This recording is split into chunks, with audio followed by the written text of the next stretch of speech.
Netikėtumams reikia būti pasiruošus iš anksto.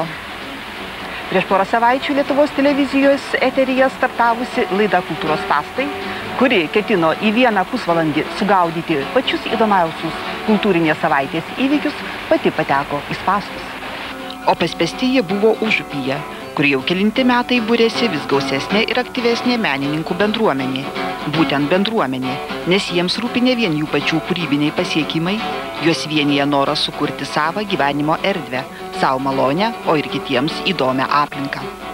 Užupis tokia keista vieta, kad turi ne tik savo žemėlapį, ne tik savo bendruomenę, bet turi savo kalendorių. Tai yra viena iš švenčių, kurio švenčia Užupis, tai yra būtent spąstai. Tai Užupio naujieji metai tai yra spąstų šventė.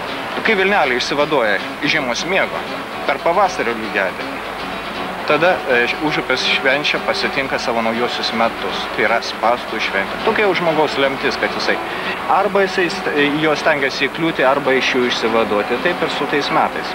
Tik įkliuvęs, tik išsivadavęs, jis vėl auga ta nauja spąstų erdvė, kada vėl ateina laikas atsikratyti stereotipų, atsikratyti sustabarėjimų, kada reikia pasiekti vėl tai, kas yra gyvybė. Tai yra Užupio dienoraščių deginimo šventė, kitaip žodžiais tariant. Tada visus metus rašomi dienoraščio. Vieną dieną tie dienoraščiai po vieną lapą sumetami į ugnį. Šventės metu paprastai ruošiama spąstų paroda. Ir vyksta koncertas įrašas Almanachas.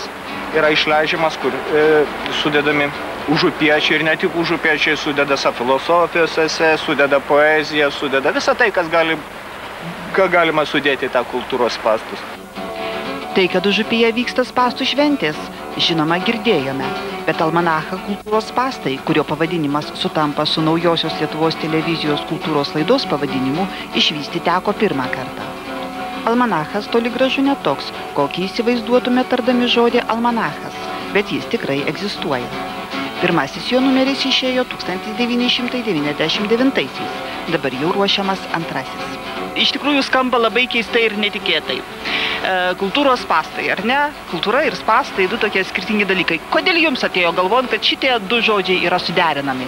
Spąstai tai yra vienas iš tų įvaizdžių, arba spąstai. Vien jau žodis, vienas iš tų žodžių, kur tinka visiems teiginiams, tam mes visus teiginius ir sumetame į ugnį. Esu vertas savo spąstų. Spąstų vienybė ir kova ir taip toliau. Masė įvairiausių, bet kokį teiginį. Būk mano spąstai, esu vertas savo spąstų. Kas yra spąstai iš tiesų? Tai yra vieta, taškas, daiktas, kuris sustabdo judėjimą. Tai yra ta priemonė, kuri neleidžia judėti. Jeigu ta mintis, kad visas gyvenimas yra judėjimas, tai tos vietos, reiškia, sustabdo tą judėjimą, jos yra labai svarbios. Spąstai tai yra, jeigu tai yra užfiksuoto, yra galimybė tave įvertinti. Pasakyti, palauk, tai tu vakar buvai toksai. Šiandien tu esi visiškai kitas. Aš atsimenu, per pirmą spąstų šventę atvažiavo iš šitos LNK kažkoks vedėjas, aš nelabai pažįstu. Ar jūs matėt maždaug tikrus spąstus ant vilko? Jeigu prisiminti Hamletą, kuo jisai sugauna savo tėvo žudiką spąstais? Užupio spąstai paspęsti ne vien žurnalistams, įsivaizduojantiems, kad tai, apie ką jie negirdėjo, išvis neegzistuoja. Tikrai spąstai. Tai spąstai ir kultūros administratoriams bei kultūros politikos vairininkams, linkusiems nepastebėti savaimingų, bet neretai gyvastingų kultūrinio gyvenimo darinių.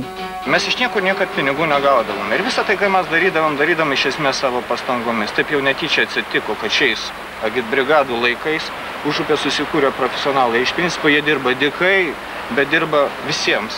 Taigi Užupio menininkai dar kartą primena apie save.